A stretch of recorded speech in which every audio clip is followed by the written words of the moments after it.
Malheureusement et trop souvent, on a considéré que l'histoire de l'immigration était séparée de l'histoire nationale. C'était une histoire périphérique, qui n'était pas centrale dans le récit national français.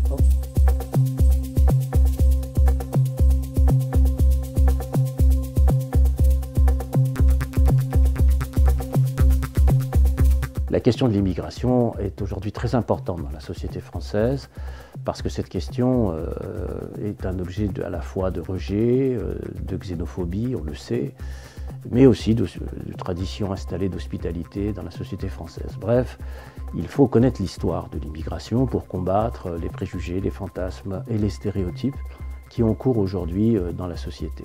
Pour cela, il faut enseigner l'histoire de l'immigration. Or, le problème, c'est que dans l'éducation nationale ou dans les manuels scolaires, cette histoire de l'immigration n'est pas enseignée du tout.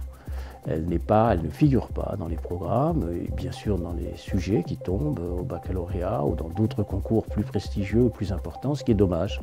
Ce qui est dommage parce que connaître cette histoire, c'est en fait connaître l'histoire de la fabrication de la nation française, tout simplement. Une partie, bien sûr, de cette nation, car tout au long du XXe siècle, différentes immigrations, successivement, ont participé à la construction de la nation française et donc étaient des contributeurs de ce qu'on appelle le récit républicain.